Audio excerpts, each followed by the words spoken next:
You know what I've noticed about God's trials? He hardly ever tells you, this is a trial, and if you hold out for 6 months, you'll be through. And some of us get to 5 months and 29 days, and we give up. We didn't know we only had 1 more day. Never give up. There's no precedent in the Bible for giving up. God determines how long the test will last, not we.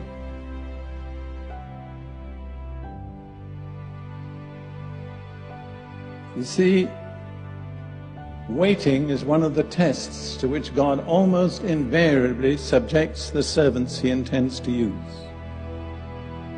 I'll give you just a little list. Abraham. You're going to have a son who will be the head of a nation that will be unique in the earth. How long did he have to wait? 25 years.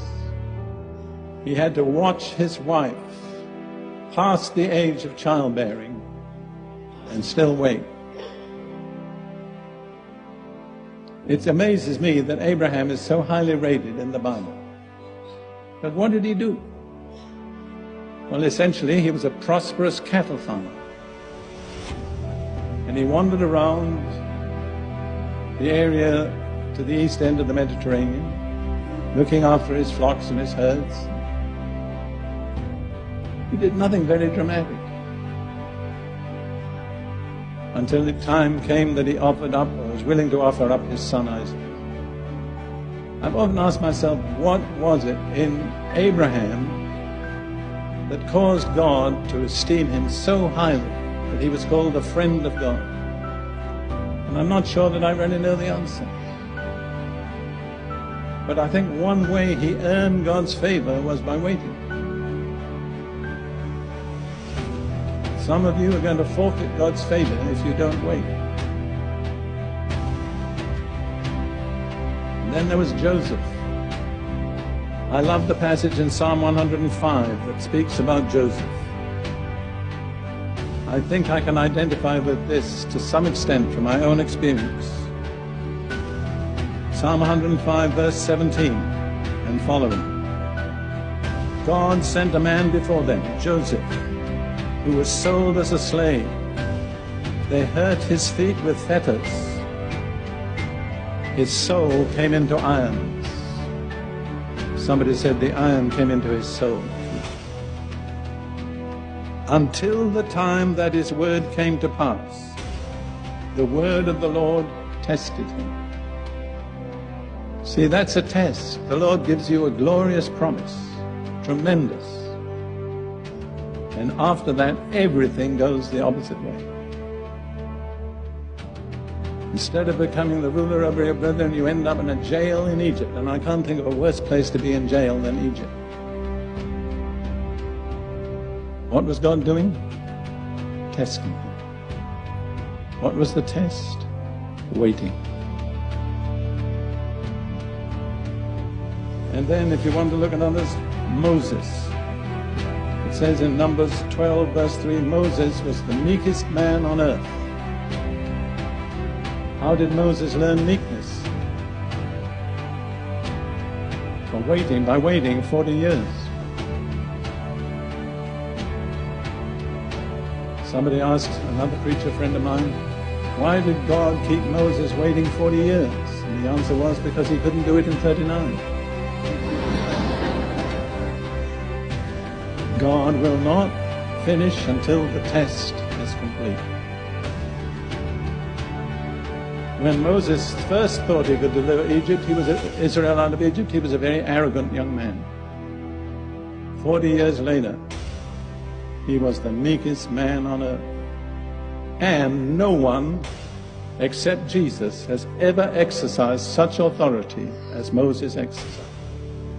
So if you want to have authority, you know what you need to cultivate? Meekness. God cannot trust his authority to the arrogant, the proud, the self-assertive. We had a prophetic word that said that in so many ways. You know the condition for promotion in the kingdom of God? It's very easy. It's abase yourself. Everyone who abases himself will be exalted. But on the other hand, everyone who exalts himself will be abased. That's right. You have the choice. That's an unalterable law that governs the universe. People talk about breaking God's laws. That's not true. We don't break God's laws break us if we break them.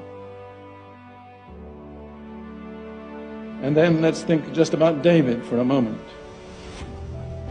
Another young man who was given tremendous promises of God. And he spent the next, I don't know how many years, I think probably about 15 years, living, as he said himself, like a dead dog or a partridge on the mountains, running away from the man whom he was to succeed as king. Why does God permit that? In fact, why does God ordain that? What is he looking for? In one word. I didn't hear you. Endurance, that's right. You cannot bypass endurance. You know whom I'm speaking to at the moment? Me. You cannot bypass endurance and enter into the promises of God. You can come so far. The completeness is only through endurance. And just when it seems impossible to hold out, that's the time to hold out. Don't give in. I would like to say that to several of you individually. You're in the test. You're doing all right. Just hang in there. Don't back out. Don't give up. God is faithful. I've been asked sometimes if I had a message to leave for posterity, what would it be? I always say I can give it to you in 3 words. God is faithful.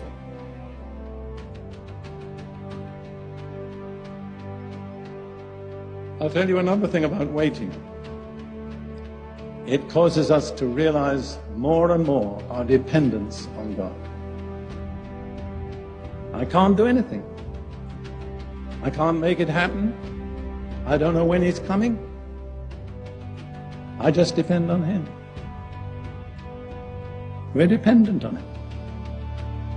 So waiting causes us to realize in an altogether new measure our dependence on Jesus.